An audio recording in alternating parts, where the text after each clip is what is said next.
Good morning, students. My name is Kavita Chaudhary from Sunita Global School and I will teach you EVS in class 4th. तो बच्चों एक बार फिर से आपका मेरी क्लास में हार्दिक स्वागत है। आज की क्लास में हम आपकी EVS के टेक्स्ट बुक से chapter number 21 animals for transport इस चैप्टर को पढ़ेंगे। जैसा कि आपको पता है, जो हमारी पिछली EVS की क्लास हुई थी उसमें हमने chapter number 18 water as a natural resource इस चैप्टर को पढ़ा था और साथ ही साथ हमने इस चैप्टर के क्वेश्चन आंसर भी किए थे। तो मैं आशा करूंगी कि आपने समय पर चैप्टर नंबर 18 के क्वेश्चन आंसर अपनी ईवीएस की नोटबुक में कर लिए होंगे। उसके बाद जो चैप्टर नंबर 19 और 20 है वो हमारे एनुअल एग्जाम के सिलेबस में नहीं दिए गए हैं। चैप्टर नंबर 21 दिया गया है, इसलिए हम चैप्टर नंबर 21 आज की क्लास में पढ़ रहे हैं।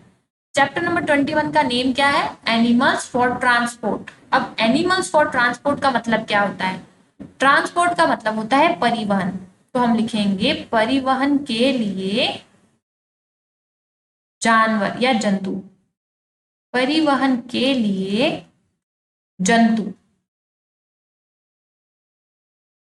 परिवहन के लिए जंतु। अब ये ट्रांसपोर्ट यानी परिवहन होता क्या है? एक जगह से दूसरी जगह पर जाना, इसे हम कहते हैं ट्रांसपोर्ट। या फिर किसी चीज को, किसी वस्तु को एक जगह से दूसरी जगह तक पहुंचाना, इसे भी हम ट्रांसपोर्ट कहते हैं। तो अब जब हम इस चैप्टर को अच्छे से पढ़ेंगे तब आप और अच्छे से समझ पाओगे कि जो एनिमल्स होते हैं वो ट्रांसपोर्ट में किस तरह से मदद करते हैं। तो चैप्टर को पढ़ना शुरू करते हैं। The transportation used by early man was of course their feet. यानी कि जो शुरुआत का समय था, यानी पहले का समय, उस समय इंसानों के लिए जो ट्रांसपोर्ट का साधन था वो क्या था? उनके पैर। यानी वो अपने पैरों की मदद से ही एक जगह से दूसरी जगह पर जाया करते थे। He was constantly moving from one place to another in a search of food and safer shelter. तो जो इंसान थे वो क्या करता था? कॉन्स्टेंटली यानी लगातार। कॉन्स्टेंटली का मतलब क्या होगा? लगातार जो है एक जगह से दूसरी जगह खाने की खोज में, या फिर सेफ शेल्टर। सेफ शेल्टर यानी शेल्टर का मतलब होता है आश्रय यानी घर। तो वो ऐसा मॉल ढूंढता था जहां पर वो रह सके, सुरक्षित रह सके और वहां पर उसे खाना भी मिल सके। तो उसके लिए वो एक जगह से दूसरी जगह लगातार चलता रहता था। कौन? इंसान यानी ह्यूमन बीइंग।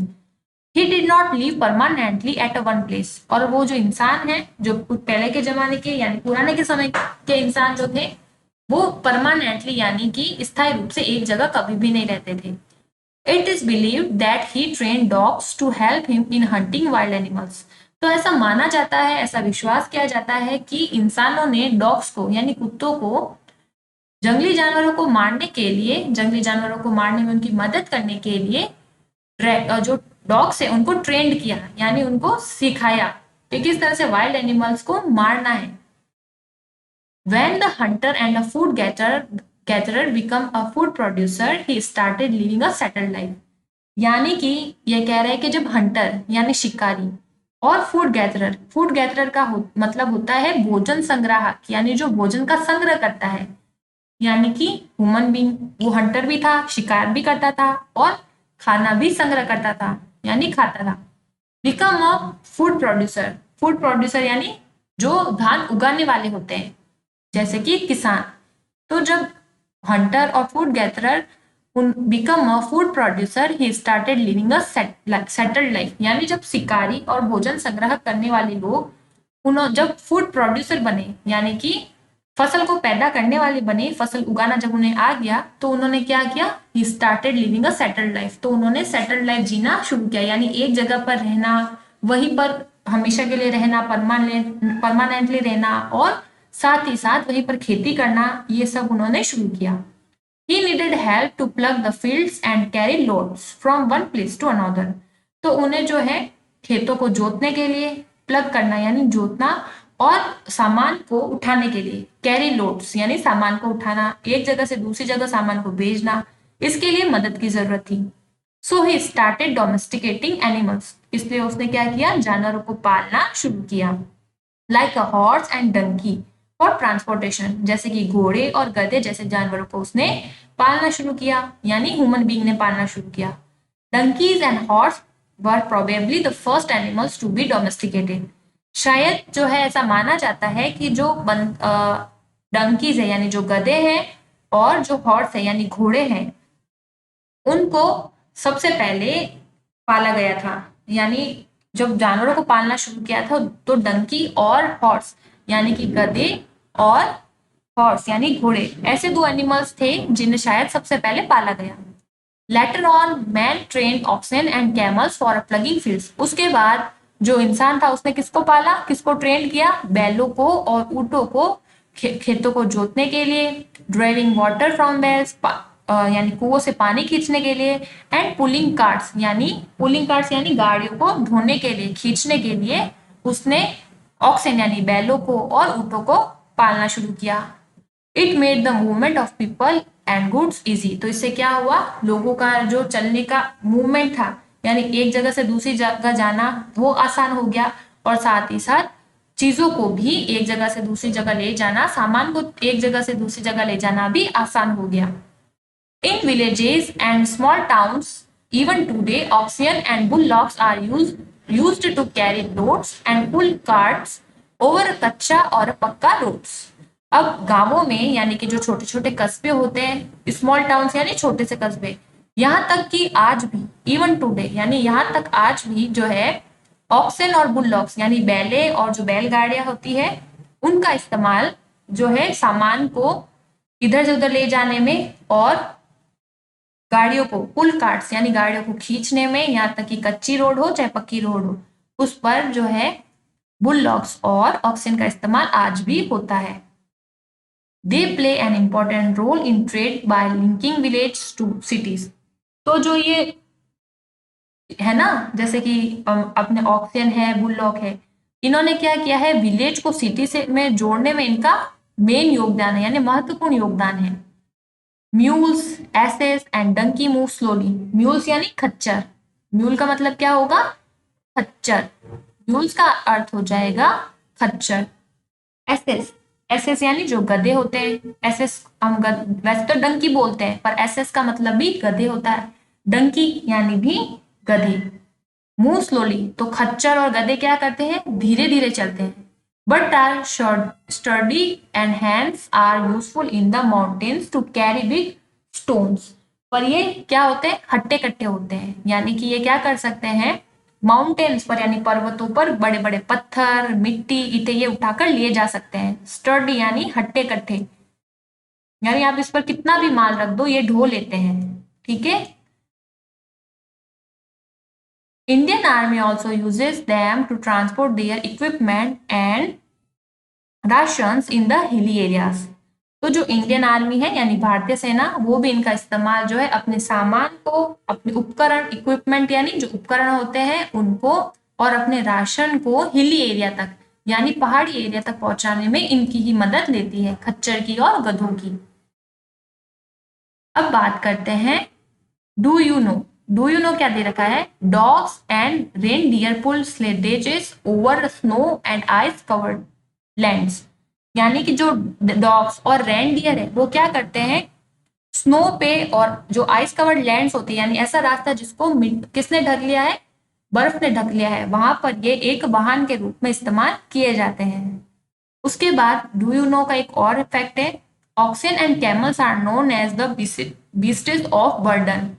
अब ये बीस्टेस ऑफ बर्डन क्या है, यानी कि माल ढोना, ठीक है। तो ऑक्सन और कैमल्स को हम किस नाम से जानते हैं, यानी ये माल को ढो सकते हैं यानी सामान को भी ढो सकते हैं। अब उसके बाद नेक्स्ट, डू यू नो, क्या आप जानते हो, big cattle farms use horse and dogs for herding and gathering kettles. यानी जो बिग कैटल फार्म्स होती है, बड़ी बड़ी फार्म्स होती है, वहां पर जो घोड़े और जो डॉग्स होते हैं उनका इस्तेमाल हर्डिंग यानी पशुपालन में और गैदरिंग यानी एक साथ रखने में किया जाता है। बहुत बड़ी फार्म होती है, वहां पर बहुत सारे जो है घोड़ों को रखा जाता है, डॉग्स को रखा जाता है साथ में, और पशुपालन भी किया जाता है। पशुपालन यानी पशुओं से पैसा कमाना। जैसे कोई गाय पालता है तो गाय को चारा खिलाता है, बदले में गाय जो है उसको दूध देती है तो वो दूध को बेचता है, तो इसे हम पशुपालन कहते हैं, herding.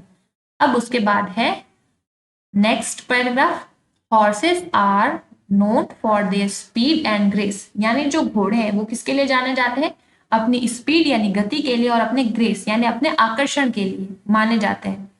They become a useful companions in the progress of Mankind. तो ये जो घोड़े हैं वो इंसानों के मतलब जो प्रोग्रेस उन्होंने किया है यानी जो उन्होंने प्रगति की है उसमें ये महत्वपूर्ण यानी काफी उपयोगी साथी साबित हुए हैं। कंपेनियंस यानी साथी, साथी का अर्थ यानी दोस्त, और यूजफुल यानी उपयोगी साथी जो है ये साबित हुए हैं। कैसे? इंसानों की प्रगति में।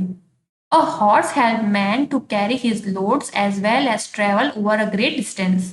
तो जो घोड़ा होता है वो इंसानों की लोड्स को यानी सामान को इधर उधर ले जाने में, कैरी करने में, और साथ ही साथ ग्रेट डिस्टेंस यानी अगर बहुत बड़ी दूरी है तो उसको उसमें भी अगर ट्रेवल करना है तो उसमें भी घोड़ा मदद करता है। Later on the horse cart made the transportation easier and more comfortable. उसके बाद क्या हुआ, जो हॉर्स कार्ट्स यानी कि घोड़ा गाड़ी बनाई गई जिसने ट्रांसपोर्टेशन को और भी ज्यादा आसान बना दिया और कंफर्टेबल यानी आरामदायक बना दिया। जैसे पहले घोड़े पर ही जाते थे, फिर उसके पीछे बग्गी लगा दो या उसके पीछे कार्ट यानी गाड़ी लगा दो तो उसमें बैठकर हम और आसानी से और आरामदायक यानी कंफर्टेबल तरीके से जा सकते हैं। During war the soldiers move in the battlefield with the lightning speed on horse. Horse यानी कि जब वार होते थे यानी कि जब युद्ध होते थे, लड़ाइयां होती थी, तो जो सोल्जर्स थे यानी कि सैनिक थे वो लाइटनिंग स्पीड से यानी कि बिजली की स्पीड से हॉर्स पर यानी घोड़े पर बैठ करके युद्ध के क्षेत्र में जाते थे। Of course the Kings used chariot pulled by horse during wars as well as for royal procession। तो उसके बाद जो किंग्स हैं, ठीक है, जो किंग्स थे वो चैरियट्स, चैरियट्स यानी जो रथ होता है, जैसे आपको पता है राजा का रथ होता है उसको हम क्या बोलते हैं, चैरियट। तो उसको क्या करता था, जो घोड़ा था वो खींचता था किसमें, लड़ाई में। आपने कई लड़ाइयां देखी होगी जैसे महाभारत की लड़ाई यार, तो उसमें हम देखते हैं कि घोड़ा आगे होता है पीछे रथ होता है और रथ में बैठकर जो राजा होता है वो लड़ने के लिए जाता है। फॉर अ रॉयल प्रोसेशन, और रॉयल प्रोसेशन यानी कि एक तरह का जो जुलूस निकाला जाता था, शाही जुलूस, उसमें भी घोड़ा इस्तेमाल होता था। Urgent messages were delivered to distance places by horse riders. और अगर किसी को अर्जेंट में मैसेज भेजना है यानी उसको जरूरी है कि अभी के अभी किसी को संदेश भेजना है, तब भी जो हॉर्स राइडर्स होते थे यानी जो घुड़सवार होते थे वो घोड़े की मदद से मैसेज को पहुंचा कर आते थे। The power of a king was estimated by the number and the quality of horse that were found in his stable। यानी कि कोई राजा है, मान लो उसकी पावर, कि उसकी कितनी पावर है वो इससे बात से अनुमानित लगाई जाती थी कि उसके पास कितने अच्छे तरह के घोड़े हैं, उसके अस्तबल में कितने अच्छी क्वालिटी के घोड़े हैं, कितनी अच्छी किस्म के घोड़े हैं।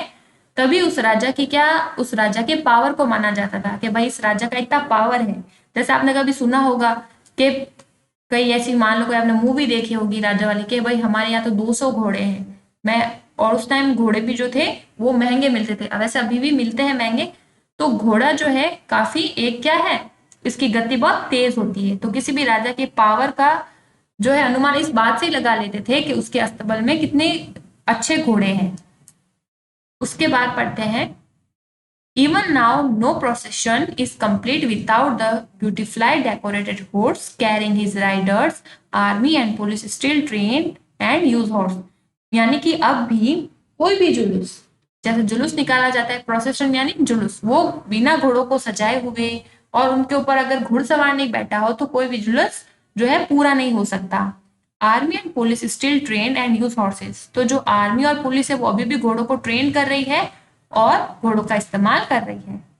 इन द बिगिनिंग यानी शुरुआत में, man did not use a saddle to ride a horse or a mule.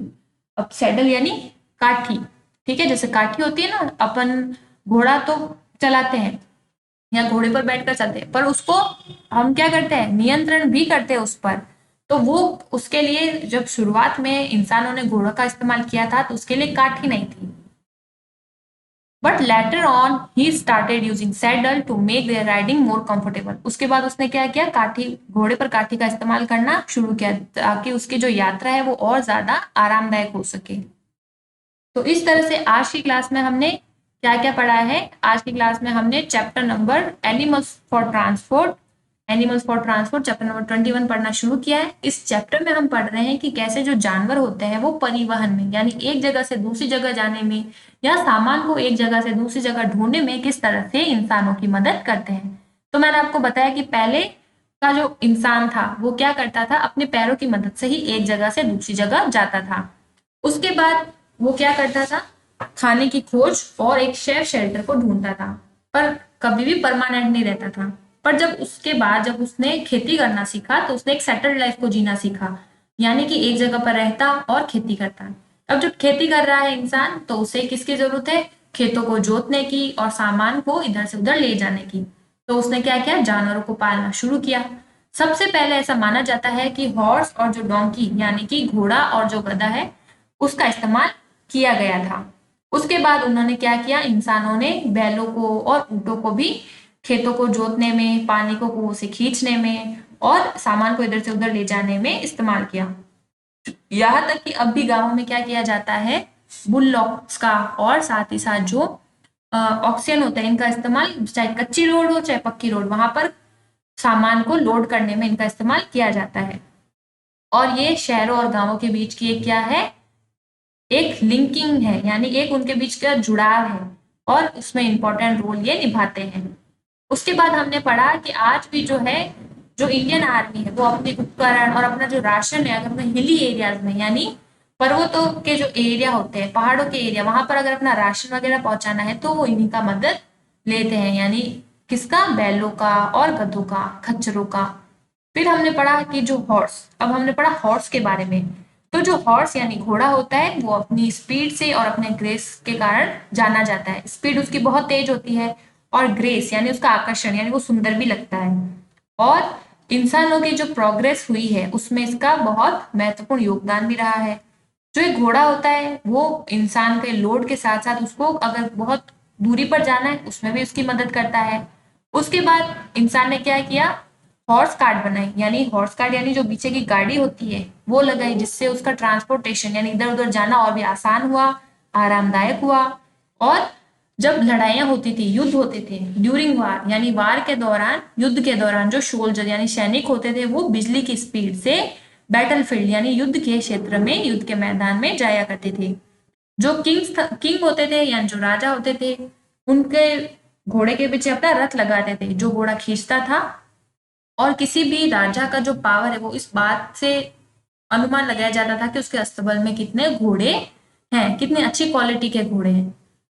तो ये सब हमने आज की क्लास में पढ़ा है। ठीक है बच्चों, मैं आशा करूंगी कि आज की क्लास में मैंने अभी आपको जितना भी चैप्टर समझाया है वो आप अच्छे से समझे हो, और साथ ही साथ आपको क्या करना है, इस चैप्टर को फिर से पढ़ना है, क्योंकि जितने अच्छे तरीके से पढ़ोगे उतना ही ज्यादा चैप्टर आपको अच्छे से समझ आएगा।